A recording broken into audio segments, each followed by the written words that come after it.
Planning Board for February the 18th, 2025. It's an earlier meeting than normal. Normally we meet at 6:30. This is a 5:30 meeting. We do definitely have a quorum. That's great. Can I get Roger? Roger, can I get you to the invocation, please? Absolutely. Let us pray. Heavenly Father, Lord, we just thank you for this time that we can be together, and we just pray that you lay your hand upon our first responders, our police, our fire, and all the people that help make our city departments, all the people that may help make our community safe and to take care of it around us. We also ask you, Lord, to keep our military and our police safe around the world, in this country and around the world, Lord. We just pray that you be with them and their families through these seasons. And we also ask tonight, Lord, that you give us discernment to deal with the issues of our community and of our town. We make this prayer in your name. Amen. Amen. Thank you, Roger. Approval of the minutes of the January 21st called meeting. Can I get a motion on that? Motion to approve minutes. Eric, motion. Can I get a second? Second. I want to flip a coin here. Roger, Roger seconds. All those that agree with the minutes as written, say aye. Aye. Any opposed? Any abstain? Okay. Any addition or deletions of agenda items? Anybody? See how John handles this next one. Reports of committees, members, and staff. Let's see, the substance abuse text amendment, that was approved at Board of Commissioners. What? Yes. It was Good. approved. Good. All right. I don't know of any old business, so we'll move right on to new business. 7A, discussion and recommendation of ZC 24-5, filed by James A. Penniman Jr. for a conditional rezoning from OA DOB CZD to OA DOB CZD to allow retail development for property located at 6412 Matthews Mint Hill Road, parcel number 195-18264. John, how do you want to handle this? I don't know if you guys were able to watch the public hearing, but I've asked him just to maybe go over the presentation again and then maybe open up to questions. Sure. Good evening. Good evening. My name is Aaron Hauk. I'm here on behalf of Jimmy Penman of Latt Purser and Associates regarding rezoning application ZC 24-5. Eric, could you give us your address, please? Yes, my address is 600 South Tryon Street, Charlotte, North Carolina. Thank you. And so the site that we're talking about is a site that's 2.99 acres on the south side of Matthews Mint Hill Road. It's between Roe Creek Drive and Phyllis Lane, and it abuts Hill Creek Drive on the southern portion of the site. Here are a couple of aerial photographs of the site. You can see its location along Matthews Mint Hill Road to the west of Lawyers Road. Here's a closer in sight. You can again see that it's between Roe Creek Drive and Phyllis Lane with Hill Creek Drive on the south. The site is zoned, as you said, it's OA DOB CZD, which is a conditional zoning district. And the request tonight is not a rezoning of the site. It's the applicant is seeking the approval of a zoning plan for the site for a commercial development on the site. More specifically, the applicant is requesting the approval of a zoning plan that includes 3 buildings that could contain the following uses: retail, office, medical services, a financial institution with a drive-through, which could be a drive-through, a drive-up ATM or a teller window, and/or a teller window, a restaurant, and a restaurant with a drive-through that's only a pickup window for advance order. So there's no on-site ordering like at a standard drive-through. Here's this is the zoning plan showing that the 3 buildings would be located adjacent to Matthews Mint Hill Road. The financial institution would be the building on the eastern side of the site. And you can see the drive-through lane goes between the building and Matthews Mint Hill Road. The restaurant building with the pickup window for advance orders only is in the middle of the site. And you can see the pickup lane similarly located to the drive-through lane for the bank. And then there's a commercial building that would be located at the western end of the site. Full movement vehicular access comes from Row Creek Drive and off of Hill Creek Drive. And then you can see there are tree save areas both on the western portion of the site and the southern portion of the site. The site, there are existing planting strips and sidewalks located along where the site runs along Matthews Mint Hill Road, and those would remain in place, and the development would provide pedestrian connections to these existing sidewalks. As a part of the zoning plan, you can see there will be an installation of a signal at the intersection of Matthews Mint Hill Road and Phyllis Lane, and also pedestrian signals for crosswalks. In addition, there will be a concrete median installed on Matthews Mint Hill Road in front of Row Creek Drive to make sure that all the turns for Row Creek Drive are right in, right out. Show you some. This is just another look at the site. It doesn't show the transportation improvements, but you can see the contrast of where the asphalt would be. You can see the lanes pretty easily on this visual. Here are a couple of building elevations. This first one is that easternmost building, which would be the financial institution, and this is looking at it from Matthews Mint Hill Road.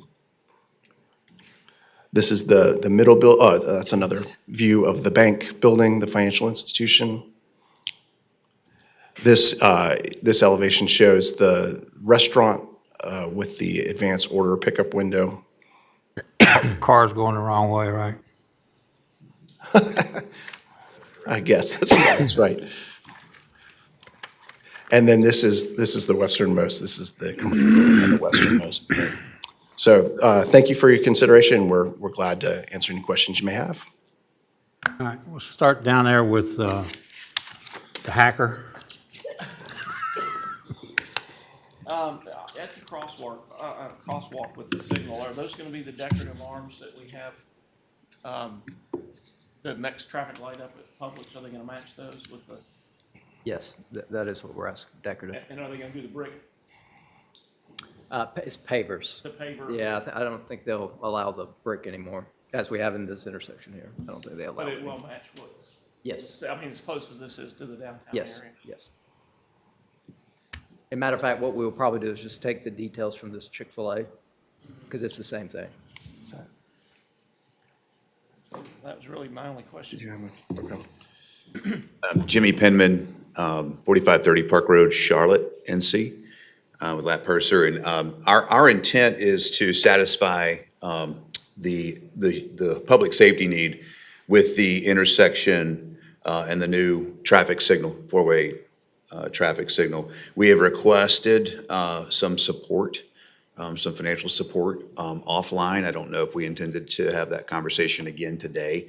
There's a delta between the two, a standard fully operational safety solution versus a decorative piece. So we have requested, and that hasn't been addressed, I don't think, any more than that, so.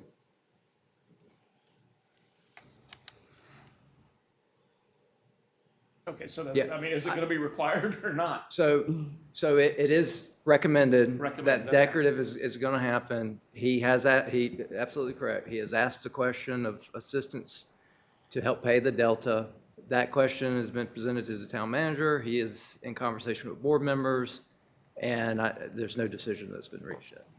I was just thinking as close a proximity as it is Yes. to the other two. Exactly. But that could be a recommendation from us. Sure, yeah. Absolutely.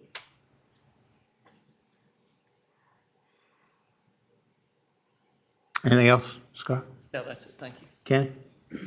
I'm sure y'all looked at the auto turn or transportation module in AutoCAD, because these drive aisles, they seem like a little tight on the radiuses.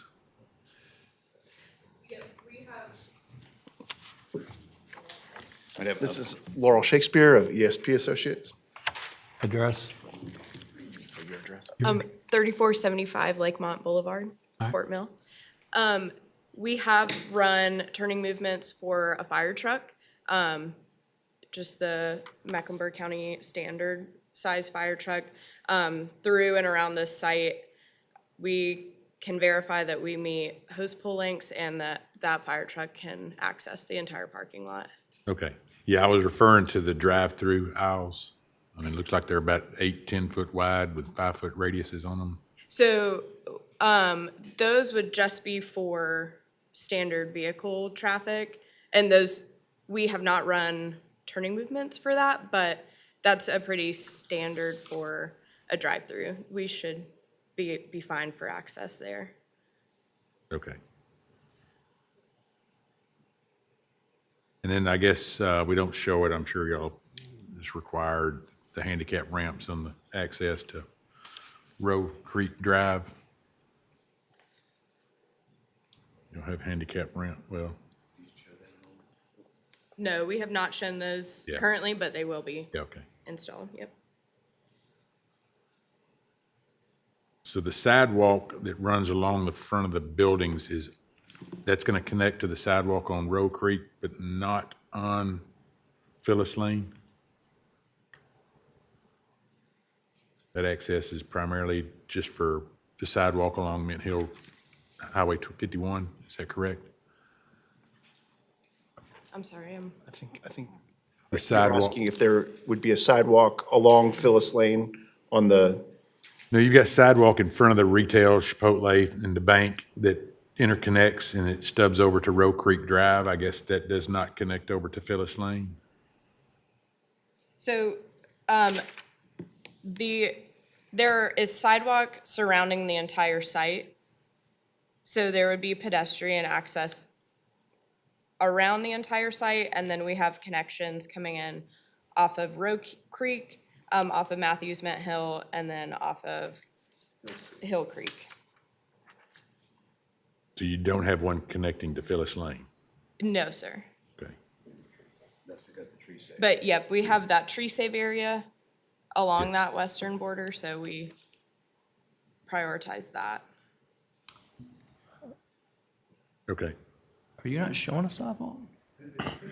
Yeah. It's kind of very faint to see right there. There's a sidewalk shown on Phyllis. Yeah, it goes all the way down Phyllis Lane and ties. Yes, that's existing. Yeah, this site would be wrapped with a sidewalk. Yes. Yeah, I just, Yeah. they connect it to Row, the internal sidewalk in front of the buildings to Row and Phyllis and Highway 51 East. Yep.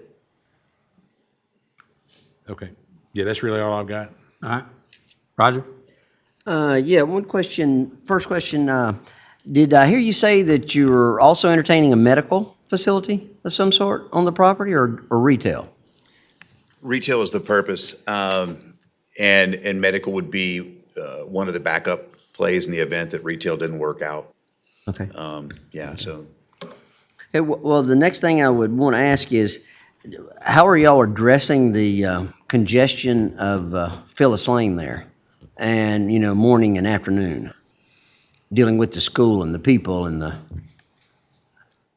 yeah, I think that maybe Randy might have, our traffic engineer may have some more insight in that regard. The traffic signal, I think, will play a large role in. Oh, we're both trying to, yeah. This is Randy Goddard of a Design Resource Group. Randy, could we get your address, please? Good evening, 1111 Hawthorne Lane, Charlotte 28205. So we put together the traffic study for this project, and we know there's issues with the school. That's kind of one of the main reasons for the traffic signal. So you already have a right and left turn lane on 51. So the improvements that we're making with the signalization should help with the congestion during those times.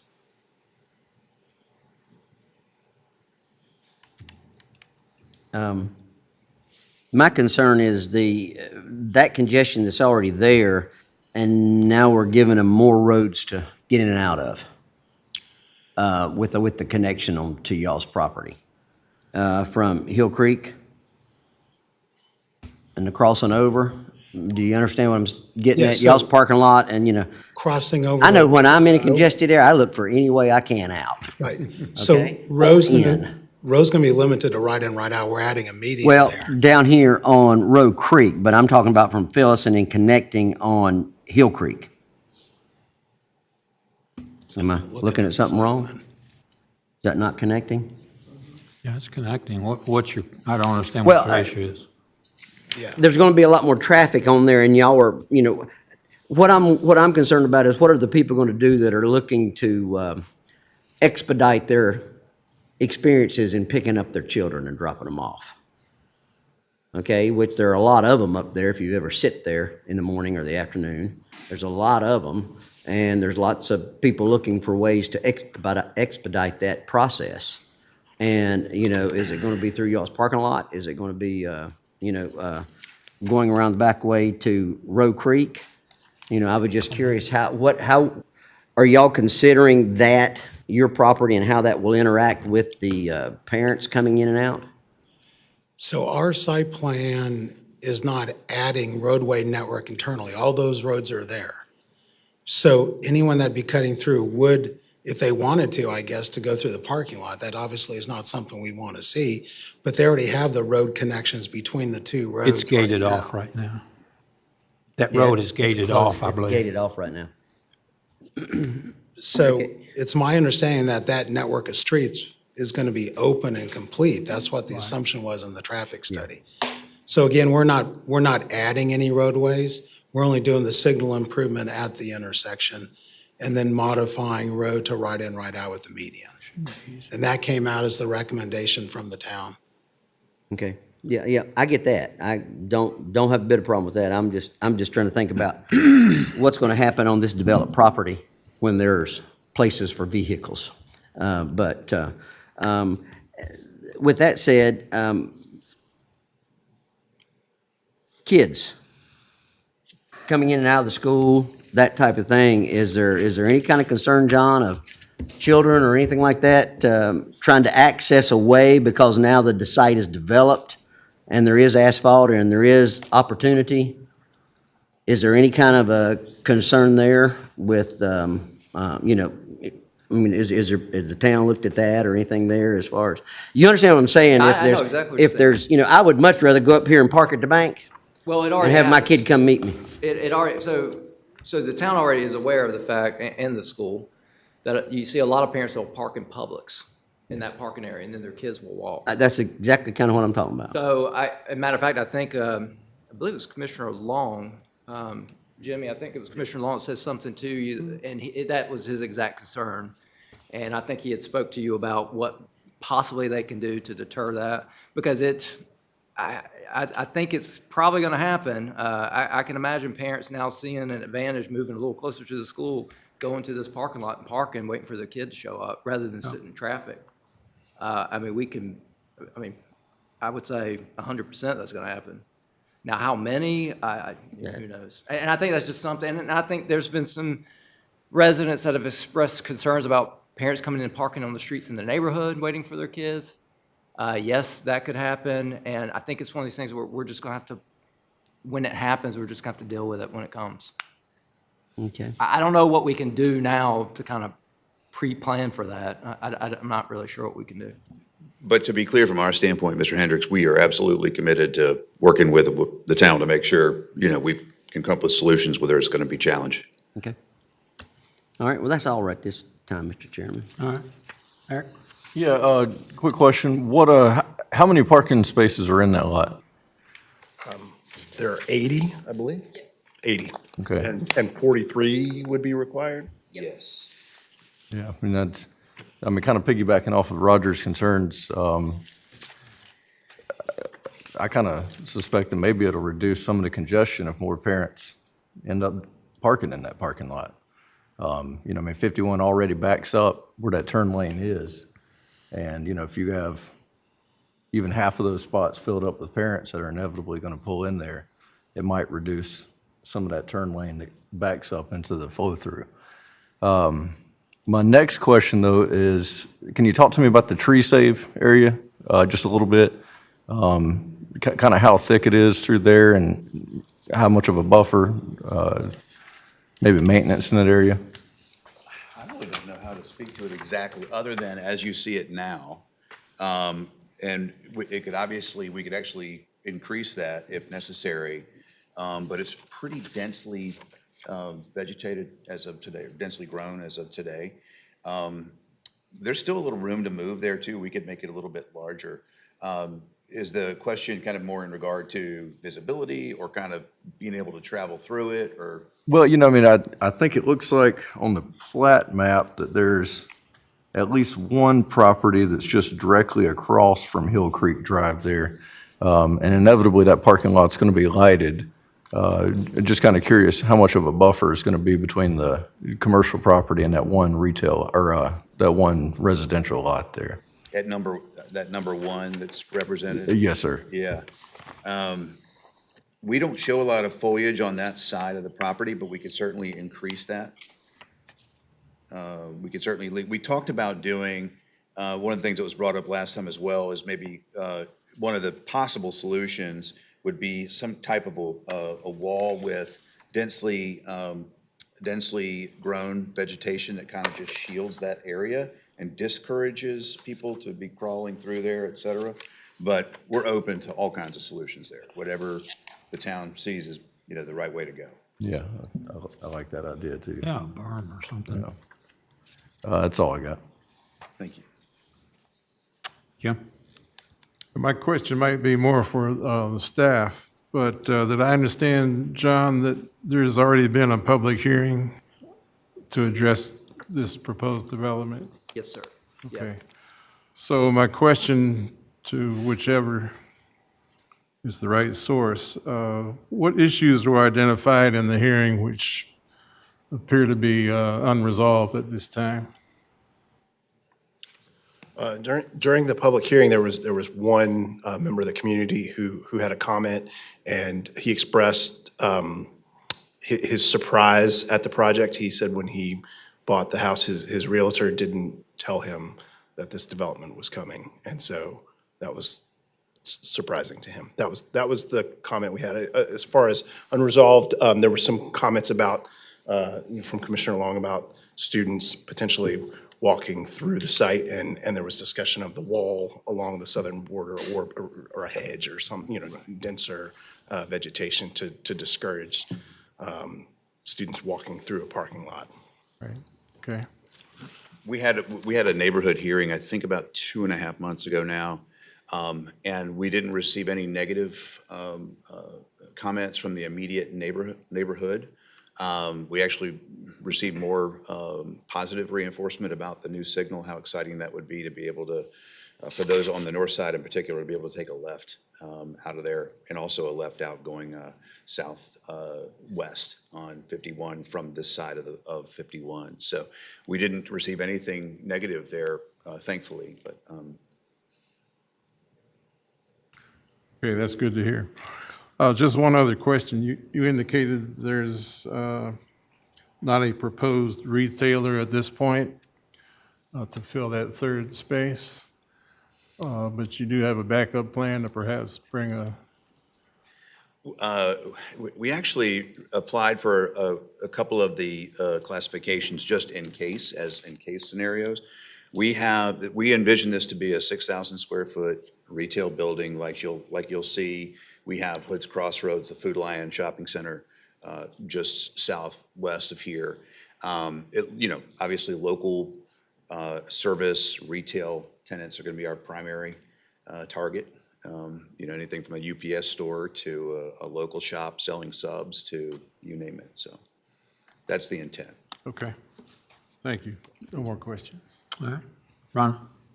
Yes, I hate to say the same thing over and over again, but I'm like everyone else concerned about the students.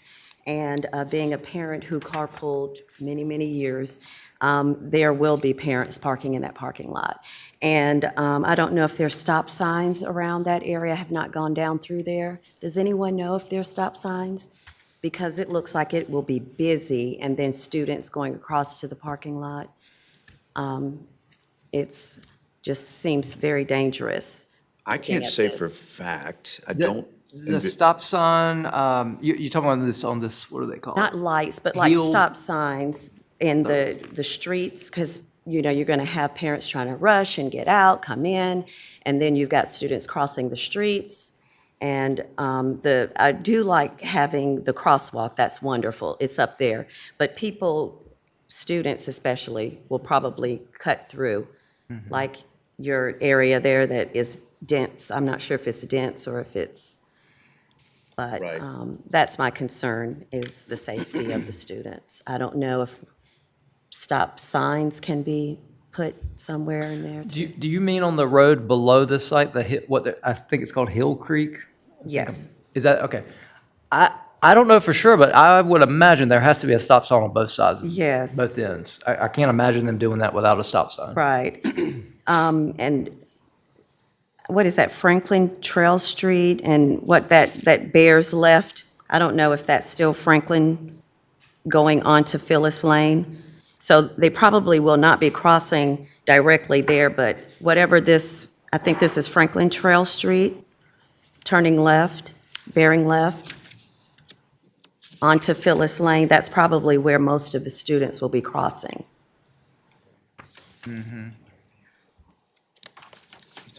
Here, yeah. So,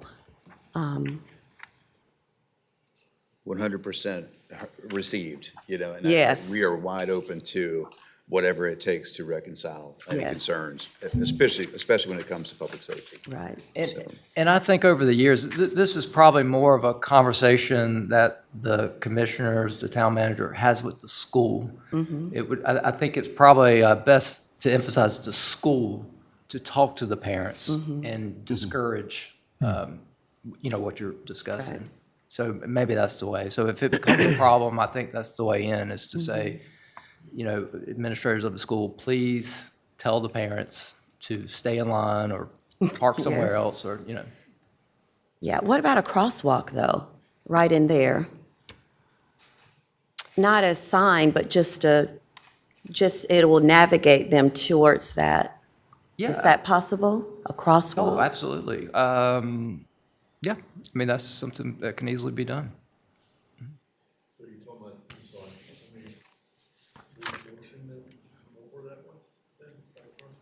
Yeah, this is my colleague, Andy Rothko with Lat Purser. He's asked if this is going to be an encouragement to people to Oh, a cross the crosswalk, road when it'd they be an wouldn't encouragement. already. I think it is. I think it's the wrong way myself.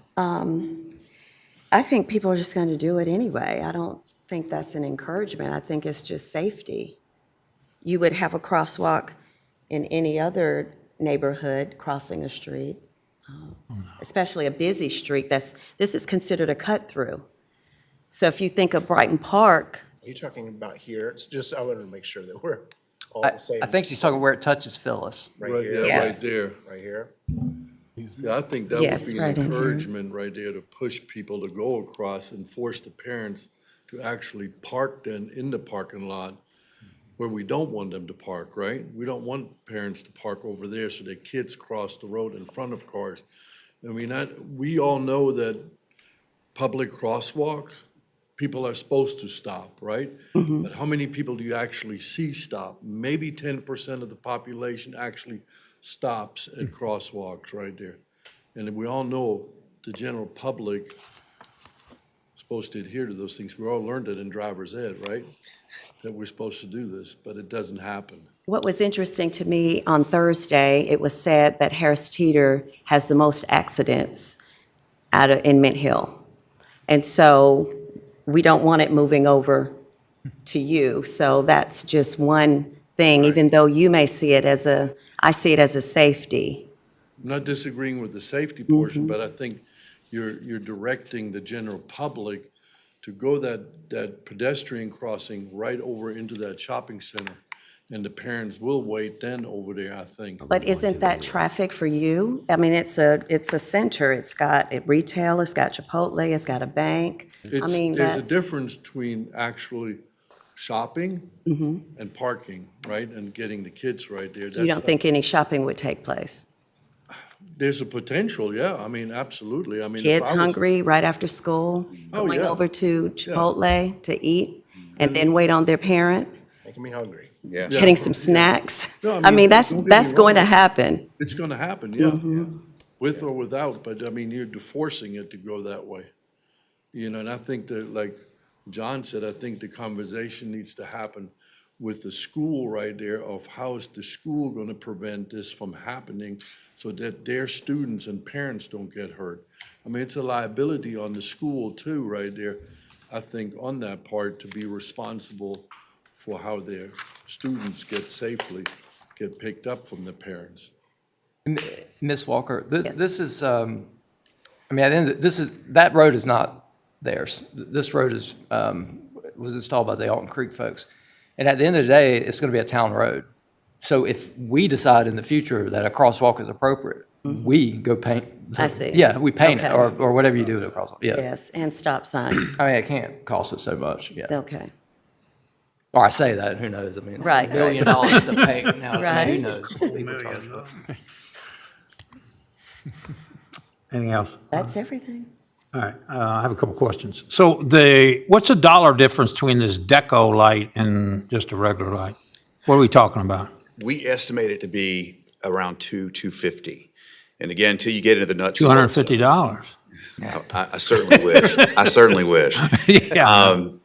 But 250,000, somewhere in that range. And that's based on the best recent estimates we can find for comparable with engineers and GCs that specialize in this, but until one is designed and you price it. So what we had proposed offline, I don't know if I would want to mention that now or have you guys discuss it, but we would just request maybe that we would solve for the public need and absolutely provide that intersection. We're running that tight. I obviously don't expect any gifts. We're excited to be a part of the solution here at the end of the day. If it looks pretty or not, that's obviously of high importance to the town. We've just asked for a little bit of help on that delta between the two. The total is somewhere in the 550 plus range. Okay, that's enough of that. So the turning radiuses that I guess Kenny brought up, I mean, I look at Wendy's and I look at some of those places, and when these construction pickup trucks come in there, the long trucks, I mean, they're up in the bushes, they're on the curbs, they're everywhere else. I mean, do y'all design this for at least for those, because there's a lot of those construction trucks that are going to call in and ask to pick up.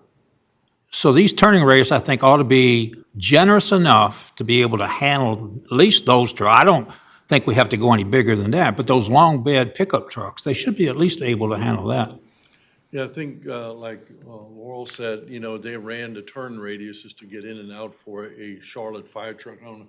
Yeah, but that was, No, that's not what you that's said. not around these pickup areas. Yeah. Not around the bank or the restaurant. That was in the Right, other that's- areas. Yeah, that's different around those, but as far as going from 51 coming around to Right. the site. I'm good with that. I just don't want to see us crowded in like we did at Wendy's and some of those places over there.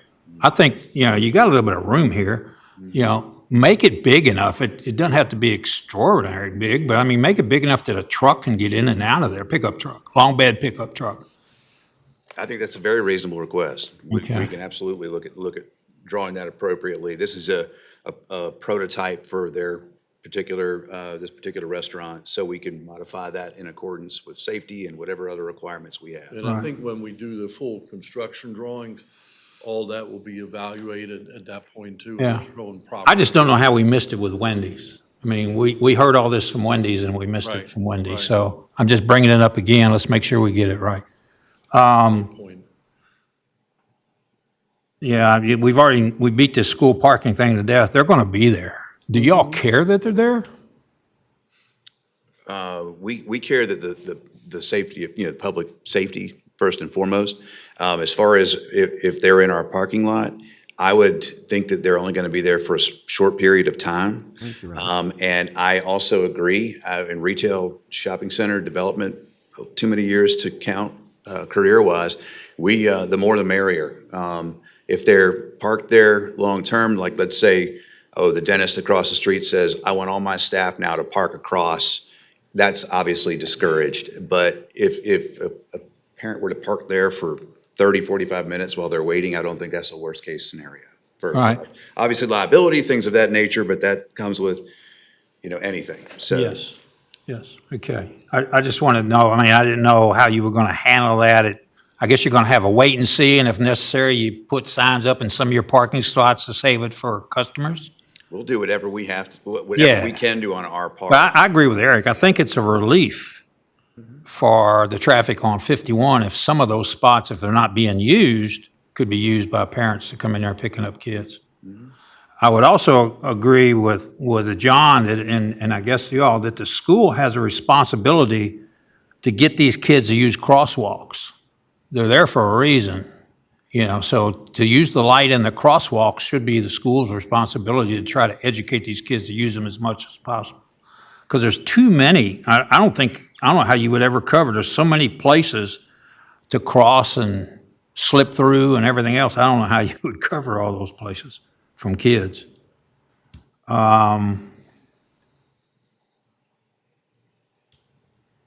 The open, what is right where the proposed 20-foot rear setback sign is? Right there, there's an open spot. There's trees on the west, there's trees on the south. What's in there right now? It's trees now. Are there trees there now? Yeah, the this whole entire site thing is is tree. wooded as of today. Why would you take those trees out? It may be for the sake of safety and visibility for people turning in and turning out of that driveway, but I don't think it's all the way. Yeah, I mean, not take them all out. I agree with, I guess it was Eric who brought it up. This house here, if it had some screening there, would sure make it much more pleasant to look out across there. Is it okay? Yeah, please. Yeah, so we had previously looked at that area to be a tree save area. We took it out for the purpose of this rezoning plan, just because in terms of like area for tree save, it is not very significant.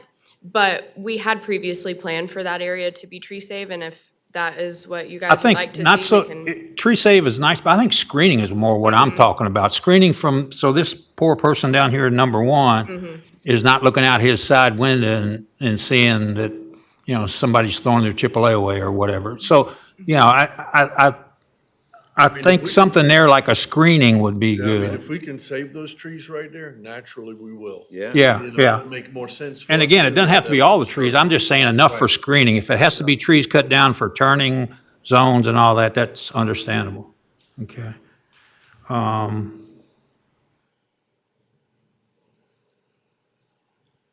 I guess that's all I've got. Yo, we want to go back around? Scott, you got anything? Kenny? Of course. Two Good. things. First, John, you said that Hill Creek is gated off now. Someone else said that. Yeah, it is. I went by there today. Yeah, I mean, that would What make I'm anticipating is that when parents are leaving the school, if traffic is backed up at the light and the light's red, they're going to cut through here. They're going to come to that median. Those that are going to be going Right. east, right on Highway 51. So I guess that gate's going to be removed. Oh, yeah, by the time, let's say this is ultimately approved, by the time they build it, the gate's gonna be gone. Okay. Yeah. So what I was looking at is they've got their mailbox kiosk area right in the middle of all this congestion. Is there any way we could move that mailbox kiosk area for the Altons to the other side of that island and get those people away from this congestion that could be occurring? I mean, we can ask them. I don't know if they would want to tear that up and remove it, but we could certainly ask. I don't know if if you're asking, can I say you're required to do it? I don't think I can do that, but I can certainly say, hey, you guys might want to rethink this position here because of the congestion. Yeah. Well, I mean, that or they could, I mean, it's just adding some pavement and tearing out some curb, and adding some more curb and sidewalk on the other side. Maybe we could get that as. You say that, and you're right. Some people will probably feel that way, and other people, they actually like it because they want to be seen. They want a bunch of lights on those mailboxes. They want cars near them. They want people looking at it. They feel safer. We've had others where they're located and people, they're frightened to go, they're scared at night, or there wasn't enough light, or it's not visible with cars passing by or neighbors. So some people, it's the opposite. They actually want it right in the middle of everything so everybody can be seen. Okay. Anyway, that's just, I thought, gosh, you got parking stalls out there. Doesn't seem like a very good place for a mailbox kiosk area, especially once traffic starts coming through here when they're leaving the school. And the last thing regarding the tree save on lot number 1, could we just put a hedgerow on lot 1 property? It seems like that would achieve the screening for lot 1 versus a tree save area in that open. So you say put it, For the Tri-Point folks to maybe, put it on the residential site right there. yeah. Yes. It seemed like that would achieve more than the screening, making that a tree save area, because I know how tree save areas are. They get tall trees, it's open underneath, Yeah. could be.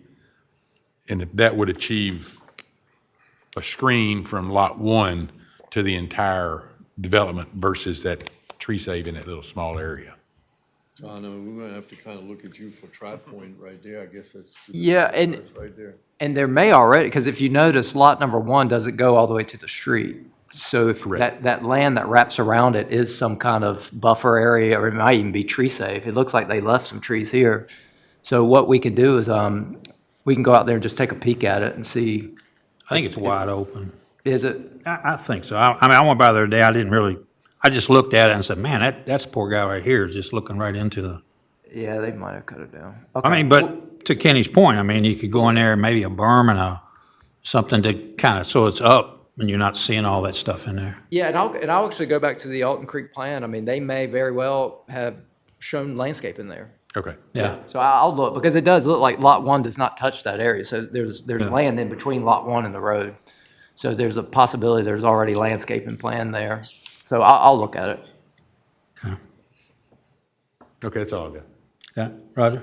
I have one more thing, and that's this traffic light, decorative traffic light, so that it would match the ones that are already in place on 51. That was y'all's proposal, right? As a part of the plan? No, that was a recommendation by the town, and we've discussed it with the town.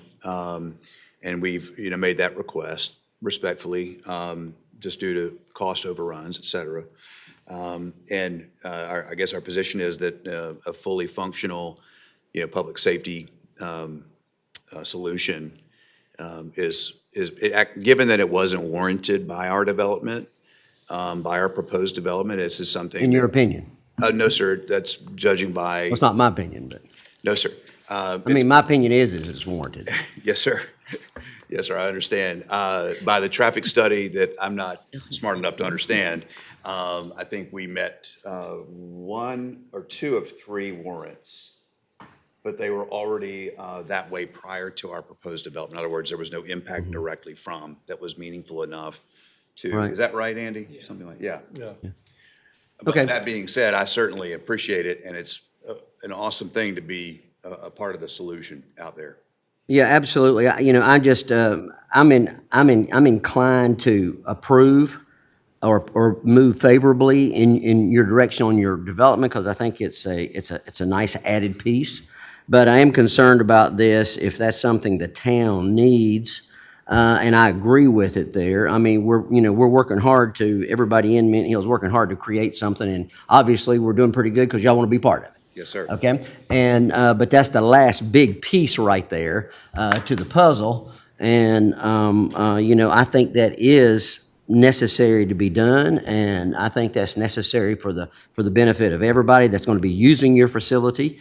And, I'm concerned about moving something, Mr. Chairman, favorable without addressing this. I don't like the commissioners can do exactly what they feel is best for the town, but as far as when it leaves this setting, I think it needs to be as complete as possible. Can be a recommendation from us, and the commissioners can turn it down and do what they want to do. Well, with Right. that, with, Wait a minute, on top of that, who put the other light in? Who paid for the other light? The one in Publix? Mm-hmm. So it was actually a similar arrangement. This has been done twice that I'm aware of. So it was a similar conversation. They took the cost of a standard traffic signal, which was needed, and the cost of the decorative and that delta, and the town did assist them, the Publix group. I can't remember the name of the company, but we did do that. And if you guys remember, not long ago, the office commercial building at the corner of Evans and Lawyers, that similar. We want a traffic signal, and there was an agreement to help pay for the decorative. So there's kind of a precedent set for that. Well, I think he nailed it the way he framed it is, you know, you have the public safety issue that they were willing to go to bat for, which is going to be a requirement of the traffic, okay? And then there's the decorative, more the aesthetics. And so that was the question, is does the town want to protect? But by the way, I mean, this has been asked of the town and many other, and they've said no, including projects that the town was very excited about, and, you know, they were told no. So I think it does depend on the scale of the development, how large it is, what it's going to produce. So, yeah, that's a question that's going to be with the commissioners, and I don't know yet what that answer is going to be. Well, like I say, we can make a recommendation if that's what we want. All right, let's go on that. Anybody else? Really Yeah, quick go ahead. on this traffic light. So I live in the next neighborhood down in Ellington Farm. I mean, this traffic light seems, I mean, certainly necessary at peak times, but, and I think this might be more of a question for John, but does NCDOT, like, are they the ones in charge of determining, listen, like, we can turn it into a flashing traffic light at some point in the evening or some point at nighttime? Or how does that work? Yes, they control that. Now, for the school, now, what I heard at least is they're not going to rely on the traffic signal for the school. So the cops can So override the it. idea, and this is what I've heard them say, is the light will be yellow, flashing yellow, and you will still have an officer there for school. Okay. So that's not going to be used for the school, or at least initially. Gotcha. Yeah. Jim, Rhonda, anybody? Nothing else. All right, if not, I'll entertain a motion. This is a recommendation to the board. Well, Mr. Chairman, I would like to make a motion, a favorable motion, in regards to ZZ 24-5 is found to be reasonable and in the public interest based on the information presented and reviewed with this petition, with the addition of expanded pickup lanes and a decorative traffic light intersection at 51 and Phyllis. Anybody else? Gonna get a second? Scott, second. Any more discussion? All those in favor, aye. Aye. Any opposed? Any abstain? So the motion passes unanimously. Gentlemen, thank you for your time. Thank you, ladies and gentlemen. Appreciate it. Okay. 7B, discussion and recommendation on ZC 24-9 filed by Will Simmons III for conditional rezoning to allow improvements to the former Hickory Grove Baptist Church baseball complex for property located at 5715 Will Grove Mint Hill Road, tax parcel number 137-041-47. How you want to handle this, John? Same way, if it's okay. Okay. And I think,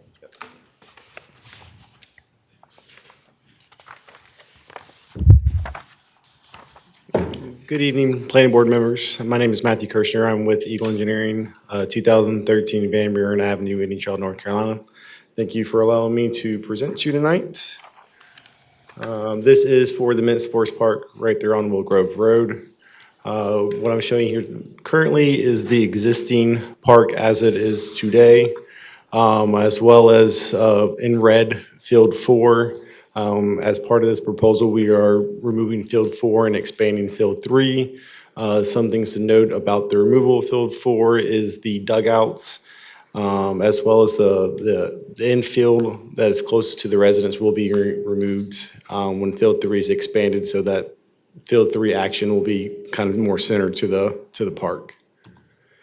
Here's our proposed plan and updates to it. I'm going to skip to the next slide. I'll come back to it because we talked about the turn lanes to start with. Oops, sorry.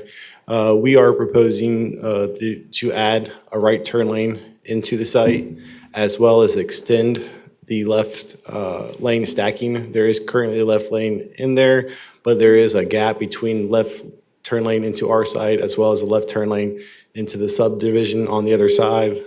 With that extra space, we're going to restripe it so that we can add the additional stacking to the site. One other addition to the driveway, you kind of see there's a little island there in the middle. I don't have a laser pointer.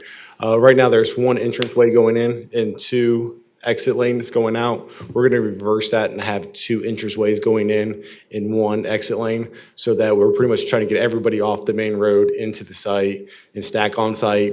Obviously, they can leave and stack on site to leave. So that will be a change up at the front. So instead of having a dedicated left out and left right out, we're going to have a dedicated right in, left in to try to get everybody onto the site as quick as possible and off the main road. Other things that we are proposing, obviously to remove Field 4, you can see the enlarged Field 3 on this proposed layout. We are proposing a building there shown in blue to host a couple of different things here. The first 4 bays are proposing a sports training facility, Showcase Baseball Academy is somebody that we have lined up, which does practices and lessons inside of it. The next bay being a sports fitness, kind of like a gym for youth sports. And then the last bay being like a sports therapy. So it's almost like a one-stop shop as I'm training, recovering, all in this area, a nice safe spot for youth sports. As part of the community meetings and setup, you'll see the southern perimeter fence shown in red. There is currently a fence there, but it's kind of run down. So we are agreeing as part of the rezoning to extend the entire area that you see there in red, maintain and repair any of that fence that's there now, up to replacing the fence if it needs to be replaced. And as well as if there's any trees that die within the perimeter buffers, we will be responsible for replacing those. One other bigger change that we have there is currently we can have the field lights on until 10. We're going to reduce that down to 9 to help out. Monday, 7 days a week, we'll have all the lights off by 9 o'clock. So the turn lanes that we went over here, just kind of an outlook of where the building is. Still has to be masonry, so no metal building or vinyl siding.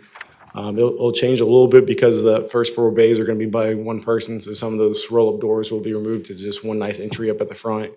This gives you an idea of where it is, and also based on the placement that we have it, we're hoping that kind of buffers the subdivision to the south of us, so then lights in the parking lot won't get to them on that side. It'll kind of, again, be another screening for that side. But those are the overall changes that we are proposing with this rezoning. Okay. Let me just ask you, when you got this land, or when you're, I don't know if you bought it yet or not, but if y'all are getting this land, this field's been around for a long time. Yes, sir. There were some caveats back when of what could be and couldn't be done with this thing. What were those? Again, some of them were like lights have to be off by 10 p.m. We're changing that to 9 p.m. I can go through, there's like, I think 3 old rezonings that they kind of changed. And what happened on the last one is that they added 5 and 6 without permission. So they had to kind of come in and change it. There were like text amendments that they had at that point. So we're kind of reducing them. So they got 6 fields. We're actually going back down to 5 fields because we're going to remove field 4. We're reducing the lights that we're having on it. We're adding turn lanes that they didn't have to add before. So most of those are just improvements to what they currently have on that side. Wasn't there something about lights, a lawsuit about lights in this facility? I don't know of any lawsuit about lights on it. The council members did ask about the lights on the fields and when we were going to be able to update them to LED lights. Right now, they're the old-fashioned, like fluorescent light bulbs that they're out there. They take like 30 minutes or so to warm up. So we do plan on updating our lights to LEDs to kind of, you can point them and direct them a lot better than you could the old-fashioned light bulbs. Okay, we'll come back to that. Let's start down to the other end. Rhonda? Well, my concern was that the parking would, not the parking, but the entrance. And you did say you expanded it to 2 lanes. Yes, ma'am. Going in. Right now, it has 2 going out Right. and 1 coming in, but it makes more sense to have all the stacking on the Right. inside of the site. So we're going to have it 2 coming in and only 1 going out. And then you'll turn the lights off at 9, because what I read said 10, so it's 9 o'clock now? It's 9 p.m., yes, ma'am. Okay. And everything's done by smart, so automatically, there's no coaches turning off. Like from here, I can turn the lights on and off, so there won't be any issues on that side. Everything on the entire park is smart technology now, so it runs automatically. What about the fencing? Because it's really, really close to Artley Park down there. And I think some of those houses that were just built, I don't know the street, but literally they are across the street from the backfields of where you are. It's that southern perimeter fence that's down there. Yes. So that's why we're extending it into the wood line, and then it doesn't quite go all the way up to like the northeast side. So we're gonna extend it along that way as well. And then it's kind of run down, so we're gonna repair, replace, fix, and maintain that fence along that side. Yeah. What about balls going over in that direction? Is there a net or? There was, I believe, it looks like I can see cables. So at one point, there was a net on that side, and so we'll repair that net Okay. as well on both the Field 6 and Field 5. Okay. Again, for the neighbors as well as us, we try to keep all the balls in play, so we won't be able to chase them down if they're over the fence. Right. So, and when you have visitors there, you will have people there. Is there a way to keep them away from the homes that are back there? You said the fencing, and how tall is that fence? I believe the town Mint Hills UDO allows me to do a 7-foot fence there. So Okay. we'll do it at maximum allowed Okay. by the town. Okay. That's all I have. Yeah. Thank you. You mentioned that Field 4 is going to be removed, and I missed the reasoning behind that. We're enlarging Field 3, which I would say the benefit to the community is that there is dugouts closer to the residential properties on Field 4 currently, which will be removed. So it'll help with noise reduction, moving it to the inner circle of the park. Okay, great. And the 22,000 square foot building that's proposed, I see that has 3 sort of specific designations for the uses of those. Yes, sir.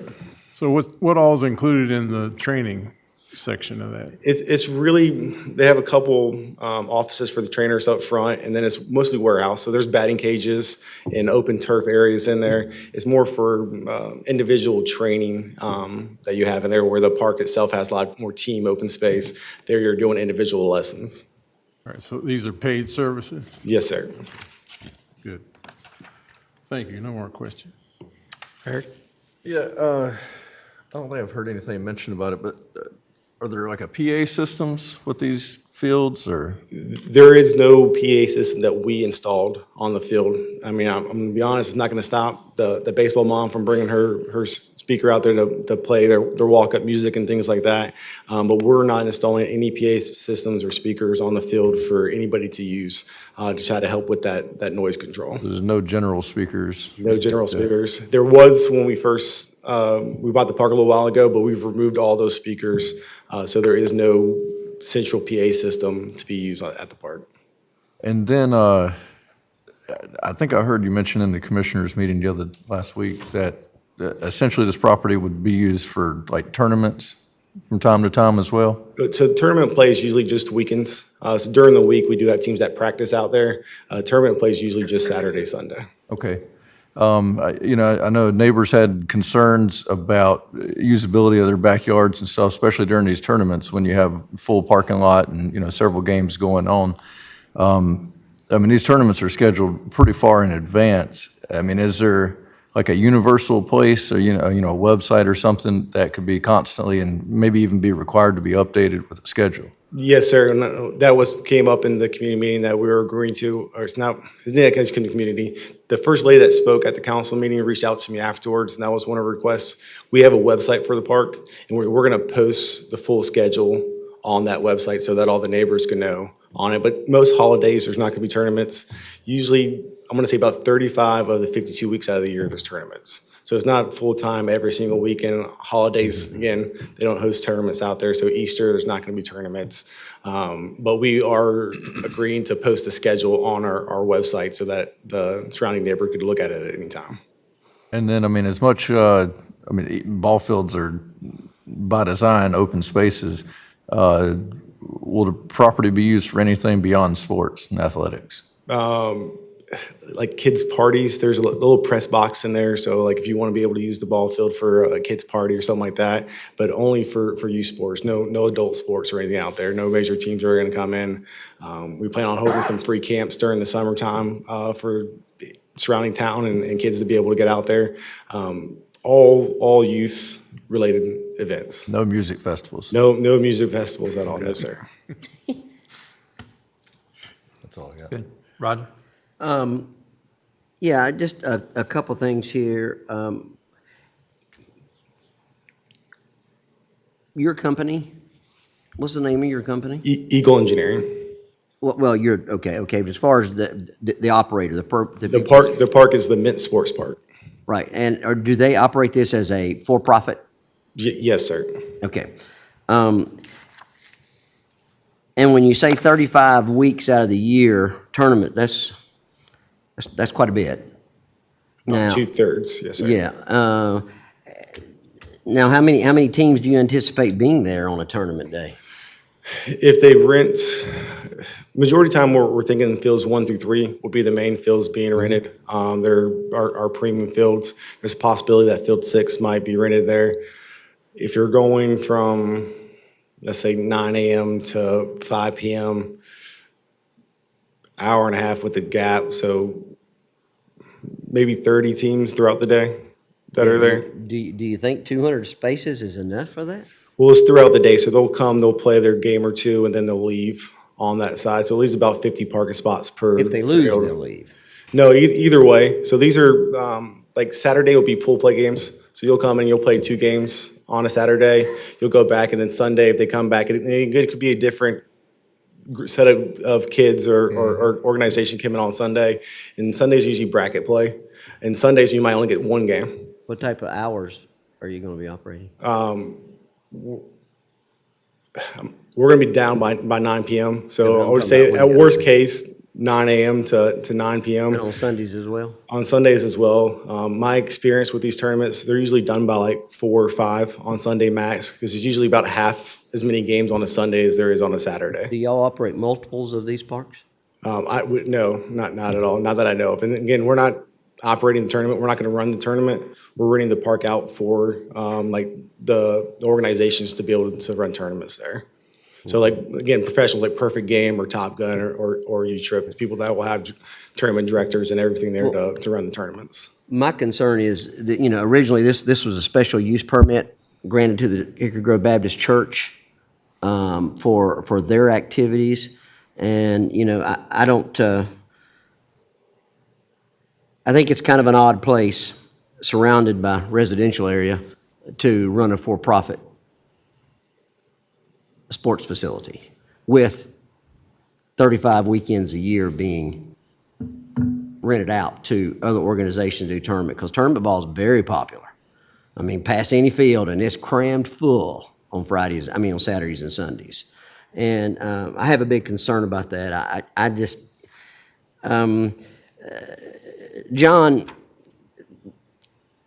from what I read, this doesn't really match. It's not maintained by public authority. This is private authority. Right. And so in our description of open space recreation, it kind of says, facilities are publicly managed. This one isn't. Yeah. And it's going to be even third party in there. You're not going to be doing it. You're going to be renting it out. So y'all aren't even going to be there on the Saturdays and Sundays, because it's going to be rented to the groups, to all the different traveling tournament groups, because they're looking for venues just like everybody's looking for all kinds of opportunities. They're traveling. Most of them are traveling tournaments. They're not going to be local people a lot of the time. They're going to be people that just need a place. And we use for tournaments on like that. It's like we've had like Indian Trail Athletic Association and Mint Hill Athletic Association that needed more fields for some of their bigger events that's works. So we use the word tournament because I don't want to tell you that it's a rec association that's renting the fields and tournaments go out there. So worst case is tournaments, but it's anybody that needs the use of a field that we have available for them. Mm-hmm. That's all right now, Mr. Chairman. All right. Kenny? Yeah, have y'all talked to DOT about the driveway modifications? Yes, sir. They've seen the plan and have approved the layout of what we're proposing. By switching the two, That's all internal to the site with the driveway, but the turn lane's in on site, yes, sir. but internally, I'm just thinking, if people are trying to turn left, it's gonna be hard to turn left, and if you're only one lane wide for the exit, traffic could be backed up for quite some time. Yes, sir, but only into the site, though. Our main concern and the community's main concern is making sure that we're not backing up onto the main road.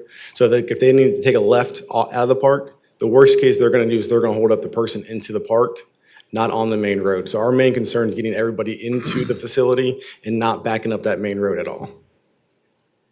So you are correct. If they need to take a left turn, they might sit inside the park for a while to take that left turn, but at least it's in the park and not on the main road. Okay. So what would cause the backup internally that would prevent people from making a right turn in and getting off the road? It's really because tournament times they have it, so if you got a whole team coming and you might have 20 cars that enter at the same time, just to making sure that they get into their parking spots unloaded. I don't think it's gonna ever get out to the main road. We have a pretty good stacking distance, but that was still a concern that we had on there. So since we have the room up there, it's better served to get people onto the site than getting off the site. Okay. All right, that's all I've got. Scott? You said you were gonna change all the lighting and you're going with LEDs. Yes, sir, that is our proposed plan. Will your civil plans that are reviewed, will they have the photometrics on the drawings? If not the civil plans, the lighting plans, when we propose the lighting plans, we'll have to have the photometric on it. So it will meet all the UDO requirements on So it. we're not spilling any light onto neighboring properties or into the residential areas that, Exactly. So the town of Mint Hill has a UDO for light as well as noise. So we'll have to meet both of those requirements for any upgrades that we do. that was my only concern. The other ones have been addressed. Okay. Yeah, I think, from what I understand, I think you can control the lighting pollution with the lights and stuff. I don't know Yes, how sir. you control noise pollution. Especially, who's going to admit, you're going to rent this out to somebody, so who's going to administer this thing? Who's in charge when you rent it out to the Mint Hill Association? So the noise requirement is a UDO, so the town of Mint Hill would, if they have that part of, so we're not meeting the noise requirements. Mint Hill, I believe you guys can find us in violation of noise. So that is actually ran by the town of Mint Hill. But in addition to the noise, who's running it, a tournament? Who's actually administering or managing that tournament?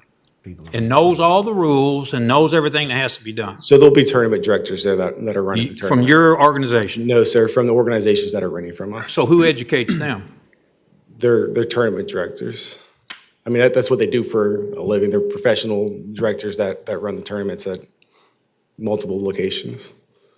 Their main job is there to run that tournament. Their main job is for their kids to have fun. I just, you struck a nerve with me when you said, if mom brings in one of these boom boxes and starts playing music loud, and so who's going to control that? Again, so if we're not meeting the noise ordinance of the town of Mint Hill, the town of Mint Hill will then find us in violation, and we'll have to correct it from there.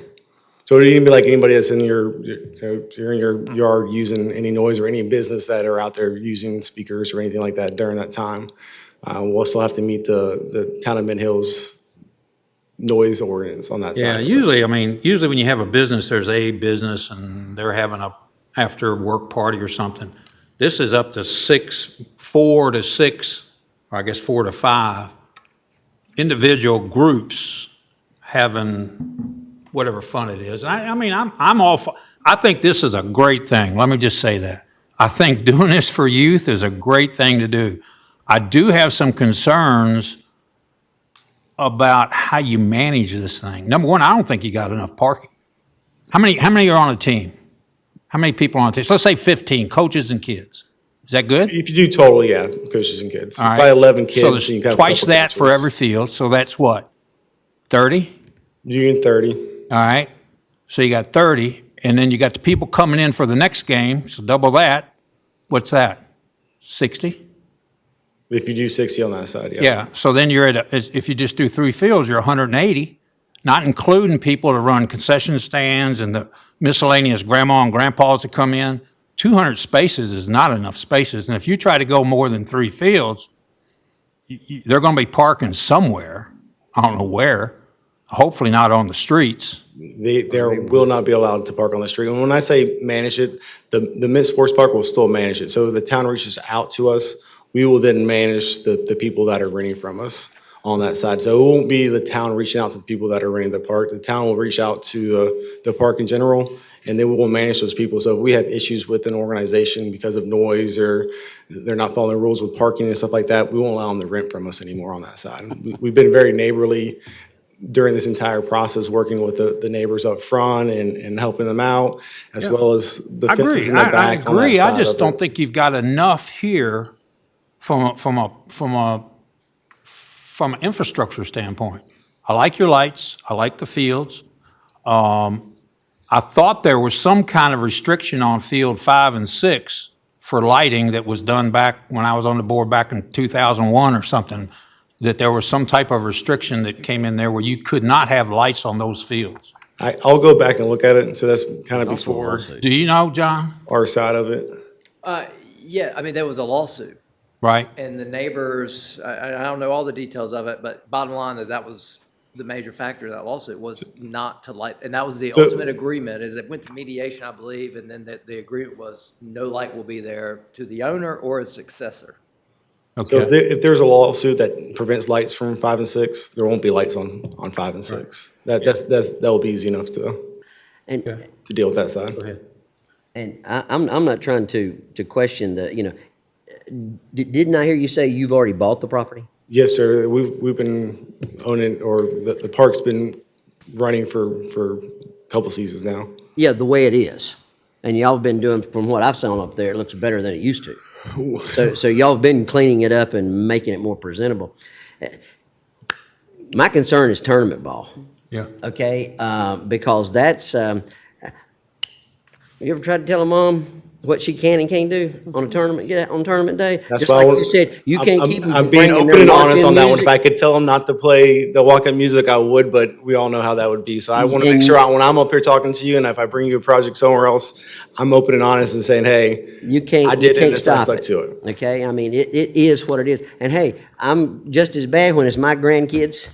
I'm there for them. And the more up I can make it for them, the better it is now. And and I've been to tournaments. I've sponsored a bunch of tournaments, and and you want all that, woo, go at it, for the team that's winning and keep your team up. And that's really, you've been operating it for a couple of years, as a ball field. It is a ball field. Well, and again, we have the park, the current owners have the park, hasn't been a couple of years. It's been about a season and a half, 2 seasons. So Well, about a year, a little over a year. Right, but they bought it with, under special compensation as far as what was done in the past. And, And with that, the current owners bought it with the understanding that they could host the games and stuff on that one. As working with the town, there was I'd say an understanding that the town didn't believe that they can hold tournaments, and asked us to go through this process so that we can work through it with the turn lanes and the parking and make sure all that was in line. right, but what my problem here is, I know there's been issues with this property before. Okay, when I say issues, between what goes on the property versus the people that live around it.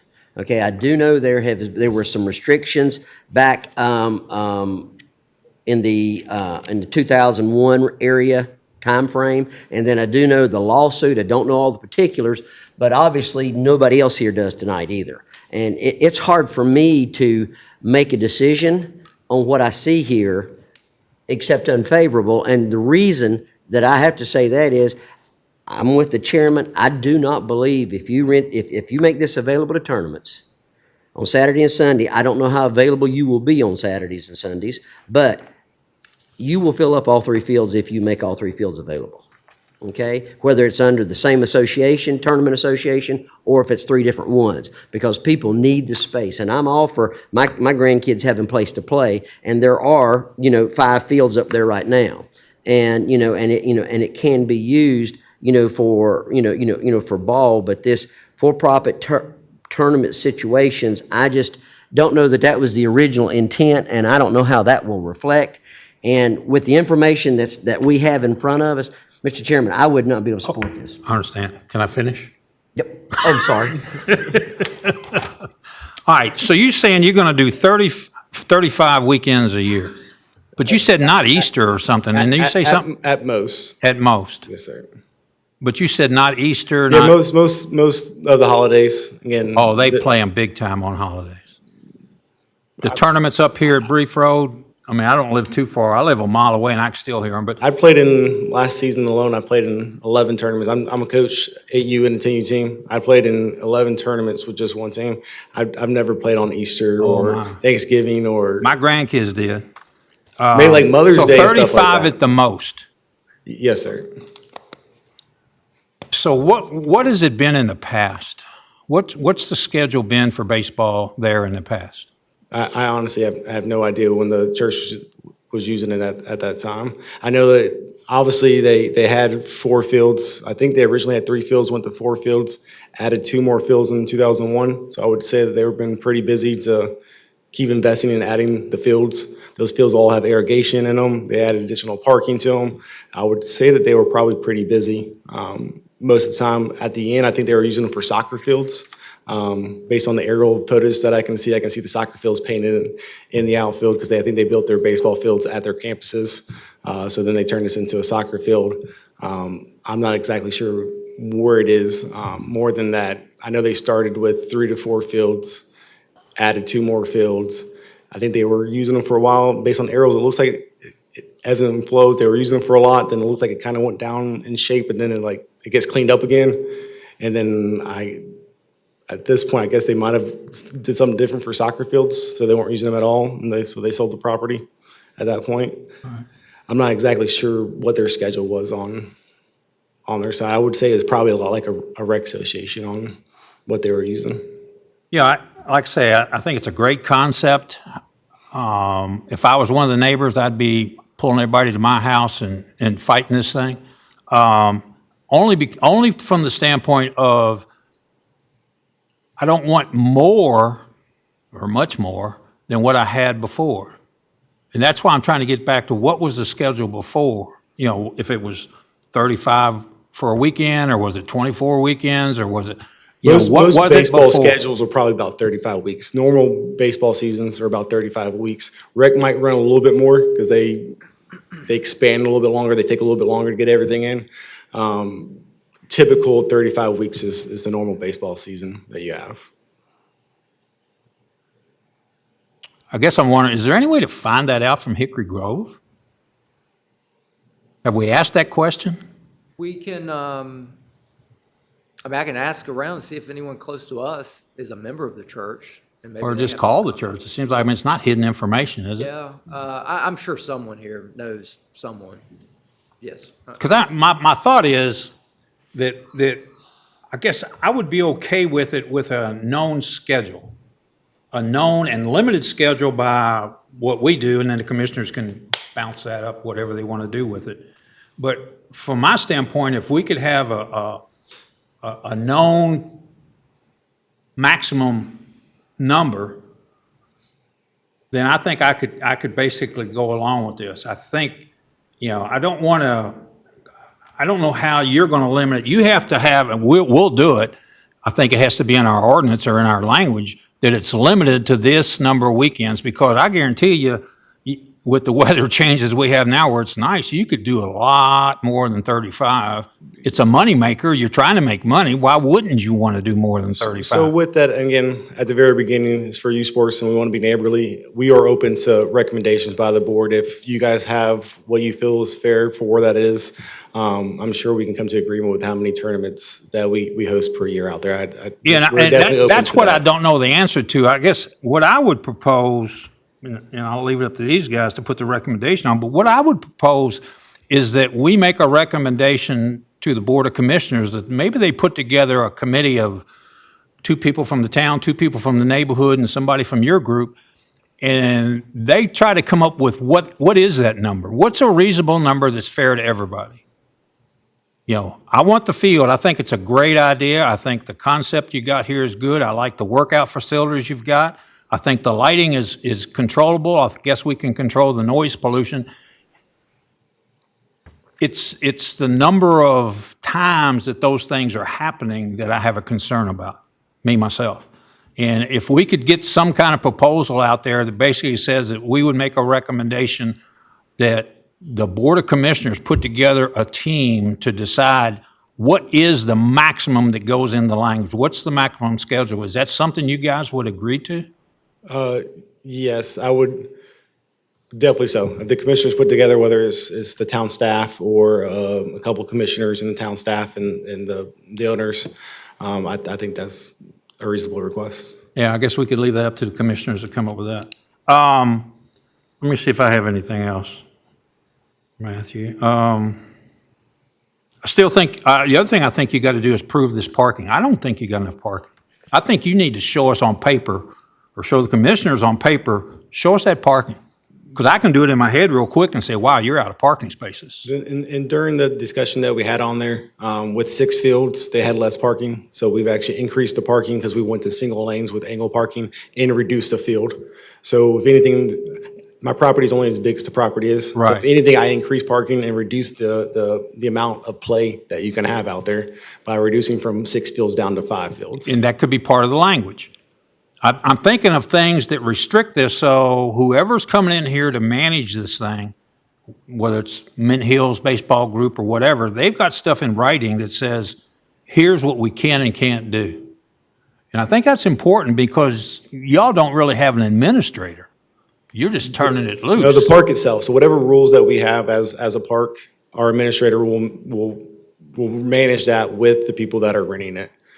That's on there. So same thing like with the lights and everything. Lights automatically turn off. The tournament directors don't control the lights. They turn on and turn off by the management of the park.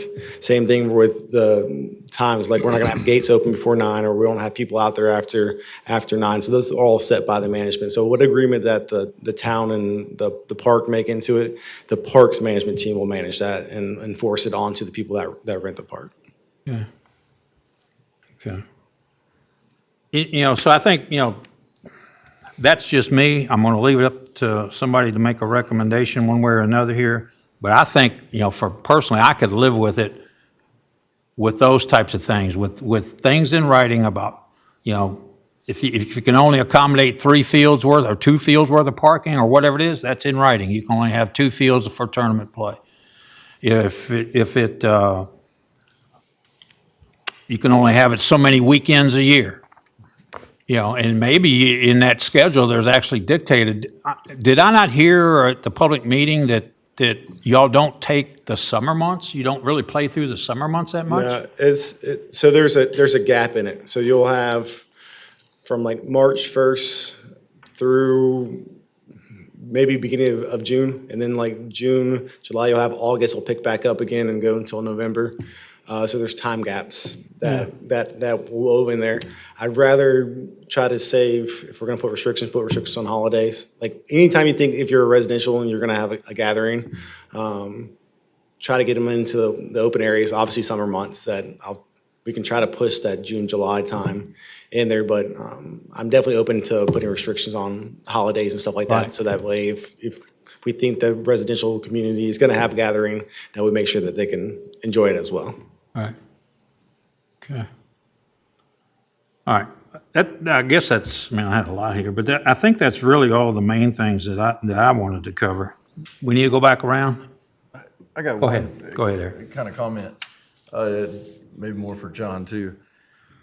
You know, it seems to be like an issue that's come up is maybe familiarity with Mint Hill rules, and especially if you have out-of-town tournament administrators that's coming in to host these tournaments. I'm sure there'll be signage up, you know, or we can require signage that has some of the Mint Hill ordinances that'll be in play here at such a facility. We'll have it in contract with them when they rent the field. So every person that rents the field signs a contract, they provide their insurance stuff. So we'll have it in contract when we have it. You have to follow these rules, as well as we are agreeing to post those rules at the park as well. I guess like such a large facility, handing it over, you know, to someone that's not personally invested in it, not ownership of the property, is it an enforceable condition at all to have, a representative from Mint Sports Park on premise for these tournaments? You're saying to enforce the conditions? Yeah, or like to be aware, someone that's kind of like takes a little bit, because ultimately if they keep violating, say like noise ordinances, for instance, it's Mint Sports Park that's going to be on the hook for it, not the tournament administrators, not the tournaments that's going on. Yeah, the noise ordinance is a good example. That's a tricky one. I think that scenario would be neighbors upset, noise bad, call police show up, police do whatever little tests they do, and if it violates the noise ordinance, then yes, the owner, well, I would imagine if if they see what's causing the noise, they would probably go over there and tell them to extinguish that, if it's a PA or a boombox or whatever. But yeah, if that becomes a chronic issue, I think now for sure the owner is going to receive the violation and the notices and possibly fines. But also, I think that puts the town in a situation where if it's chronic, if it happens all the time, then the town could step in and say, hey, you're just not meeting what the town thought you said you were going to do. So, void out the approval. I think what Eric's saying is, somebody from this group, whoever this group is, I still haven't quite defined what that is, but whoever this group is, has a representative on site that takes care of the boom box before the police are called, that takes care of those things before the police are called, that takes care of a parking issue before the police are called. Somebody there who is responsible. No. If I was the business owner, I would want someone there. Exactly. Because I'm I just would want saying, is that somebody there to something- make sure I don't get a letter or That's a something we violation. can throw in there as a recommendation to the Yeah. board. Would that be an enforceable condition? No, well, that goes in. So, but how do you enforce that? So he tells us he's going to have a representative there at every tournament. How would anyone know? Well, if you get in trouble and he's not there, No, what I mean is, how would someone know that, yes, they did have a representative out there? Maybe they didn't see the incident or whatever happened that caused the issue where the neighbors called. I don't know how we can enforce that. We would just have to kind of take them at their word that they have someone there. And by the way, if it didn't work, they're still going to get the violation. Then there's not. And with the neighbors, the parks number is on the website. So if any of the neighbors have any stuff, they won't have to go over. They can call the number on the website and a park representative would pick up and take their call. So it's not going to be a tournament director that's taking their call. It's going to be the parks management group that's going to take that call and go deal with it from them. And I'm just by the way, concerned on a Saturday night or, it's probably a good idea for whoever ends up doing this, if it's him or administrator that oversees it, but someone needs to get very familiar with that noise ordinance and know what would That's be. what we're getting to. Yeah, what would be the type of noise that would exceed the decibel reading that we It's just have? like, let me just say, it's just like, if you belong to a gun club, which I do, you go out there and there's a ranger who knows the rules. He's there, he's responsible, he's there to make sure you do what you're supposed to do. And it's kind of the same concept. I think that's what Eric's talking about. It's the same concept as that. Somebody's there who's responsible. Not just as tournament director who's going to be there for the weekend and, he's just hoping the noise ordinance that he can get away with it for the weekend. Well- agent on behalf of the property. I think so far what's been discussed is requiring an officer for traffic. And I know, I go to a lot of these tournaments too. There's always police there. So I'm guessing he'll probably have a police just walking around the field and keeping up. So maybe that police person becomes the noise person also. But with 'Cause that, they're the we'll ones that get have the it in call. our contract when they rent it. And so anybody that's in this organization, everybody's looking for fields. So like we have multiple people that are looking to rent these fields, asking us when we're ready. So if they don't meet their contract, we won't rent to them again. So if a neighbor calls me and says they're being noisy, we won't rent to them again because we're not in the need of people renting the fields. So we'll make sure we have neighborly people in there that's using it and setting it up. So again, if there's trash issues or anything like that, our maintenance group comes and picks up the trash and maintains the park and all that side of it. And if it becomes an issue for the neighbors and they'll have it, we will agree to have personnel there to manage that if it becomes a problem. Mr. Chairman, I would just like to say, their ball fields I raised my kid on those ball fields, okay?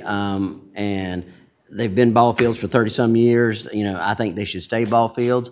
But the tournament piece brings a whole different, in my mind, brings a whole different category to this. And based on the information that we see tonight, I don't see how this board can send anything forward except an unfavorable recommendation at this time, because I think there needs to be more knowledge on your part and the information that's given us so that we know exactly how things are going to be addressed, because it's hard for me to affect anything here when there's too many variables, there's too many unknowns here. And I'm all for a sports field. It's what it's always been. I'm glad it's being upgraded, but I just have big concerns, and I wouldn't even know how to form a proposal or a motion except to say, Mr. Chairman, I would make the motion on ZC 24-9 is found to be not unreasonable and in the public interest based on the information presented tonight and reviewed on this position. And on that, I would make a unfavorable recommendation to the board at this time. Okay. Can I get a second to that? I second it. All right, any more discussion? All right, all those in favor, aye? Aye. Aye. How many? 3? Yeah. 4. All right, so it passed. Sorry, who was that? Rhonda, Roger, okay. Right. Rick and Scott. All right, let me, all right, so that passes. We have a quorum. Unfavorable. Those not in favor of that? Kenny, you abstain? No, I was, You with him? yeah, Okay. With them as an unfavorable. yeah. Yeah, Can I re-inject? We didn't go around the second round. yeah, go ahead. You said something about the traffic, that the police would be required, because that's what I'm still worried about is, I know you're extending the left turn lane, but it doesn't look like it's only but about 2 or 3 spots. So maybe you can get 8 cars out there, and with, what we calculate, 30 per field, that's 120 cars coming in within 30-minute window. I'm just worried that it's going to lock down Willow Grove Road. So is there a requirement for?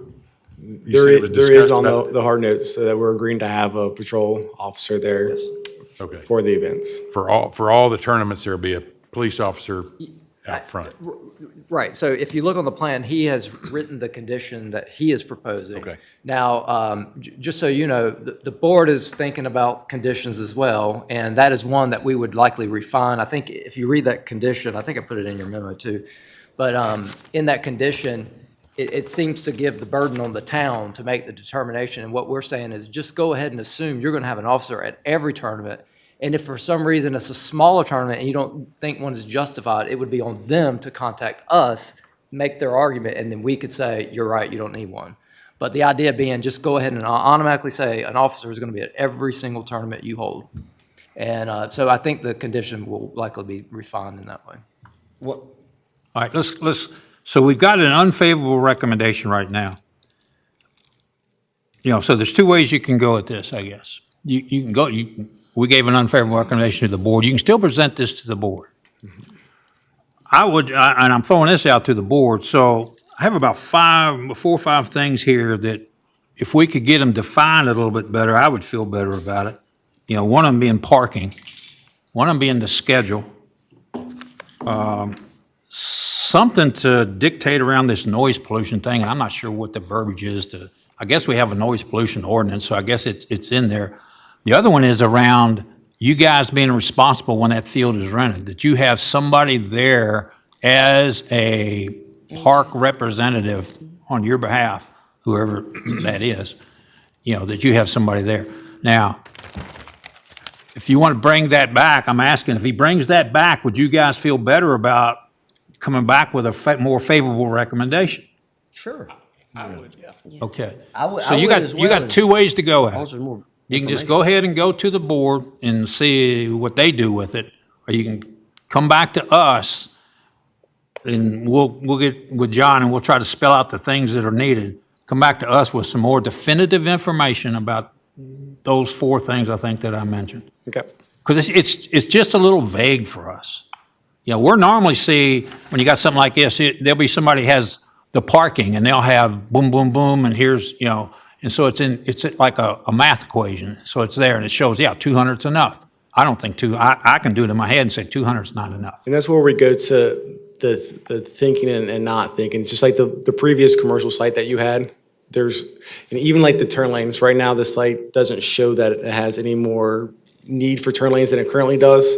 We're doing that because the community and council members think that it does, so we're doing it. I can give you parking calculations because out of every book, we're overly meeting any requirements that are by normal TIA requirements or traffic I'm requirements. just using logic.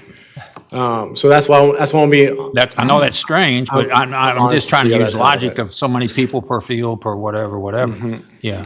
So, yeah, I mean, if you can come, like I say, you got 2 ways to go at this, and you can discuss it with John if you want to, or however you want to do it. So you can take it on to the board, carry it on to the board, or you can come back to us with these things that we're looking for and get a favorable recommendation from us. Yes, sir. I appreciate your guys' comments and. You know, to me, too, the lighting ordinance out there, what's required, what's not required, with the lawsuit, those kinds of things, I just think it's completely irresponsible for this board to pass something up to the commissioners that these things are, well, I don't know. You know, that might be something, it might not be something. I would rather have definite answers to. The commissioners are well aware of that. They're in conversation with the attorney. And matter of fact, the attorney was a part of that, so. he Well, was very- then that's so that fine, but conversation's being I don't had. see how this board makes a decision. Yeah. When we don't have any of that information. So, you know, for me, I just need more information and more definition to what the concerns are. I'm not against ball fields. I've been on ball fields all my life, so I'm not against ball fields, and I think Mint Hill needs them because we got a lot of kids. Although I think tournament ball is what throws the wrench, okay? Because that's going to be Mint Hill and a lot of other kids, and that's okay. But I'm just saying, we just need definite answers. And then I'm not saying that I would be opposed at all, but you know, because I don't know how to answer a citizen. I don't know how to answer a business owner. I don't know how to answer anybody when they ask me something about this situation, and the only thing I can say is, well, I don't know. Okay, and because that's just not a good answer. So that's the only thing I want is more clarity on what it is we're talking about with the schedule. And I think the chairman's idea of, you know, some neighborhood, some town, some owners involved in coming up with a real settlement, but I don't know how to form that into motion and trying to tell the commissioners this is what we think they should do. I think they know what they should do. They're the ones that get the big paychecks. So you know, that's the reason I don't have any choice but to go unfavored. Man, I Not mean, that I'm the point- against you. I think the point is, everybody wants something like this. We just want to know more about what it exactly is. Yeah. And so I don't think anybody, even the neighborhoods, from the public hearings I heard, I don't think they're opposed to it as such. I think, well, some will. Always going to have some that are. But, you know, And I again, think I what try they to want get to the know more is favorable more- people out here. That the lady in the White House is up at the front that I would say is most affected by it. Her kids played at this park, and like how bad of a shape it was and how much repair we did. it She's looks absolutely better love now. it. That's why like the turn lane stuff, she didn't want the turn lanes, but she totally understands if the town's requiring it. She's going to work with us on the right of way. So I think for us to pass this on with a favorable recommendation to the board, which we would like to do, we've got to have some answers to some of these other things so that we, in fact, know exactly what's going on. And we're doing it for the neighbors, really. We want them to understand what's going on there. And so, I mean, that's our role. So, I mean, you got 2 ways to go at it. Perfect. All right. And we do thank you for your time. No, thank you all for your comments. Yeah, I don't want you to walk away from here and feel like we're not for it. We're for it with some restrictions, I think. Understood. Okay? Let me ask you, okay, so a motion's already passed. Yes, You said unfavorable. yes, So you've already made your recommendation. yes. Now, But would you rather take now- the motion back and just continue the meeting and give him the chance to come back and update you on this? I would Which- prefer. Do you want to go to the commissioners? Yeah. So, okay, so the motion holds unfavorable. I hear your comments Is and it- we'll work with them to make sure they're all addressed. I'm not going to overskip you, but what you're asking me to do is to work with the commissioners on a schedule and stuff like that. which I will do either way on that side. We've been trying to do this for almost 8 months now. Going through Mecklenburg County to this process it's been a very long and slow process to be able to let kids out there to play baseball. But I will address every one of your comments before the council meeting. I will make sure they share those notes with you, so there's a lineup schedule and all that's it.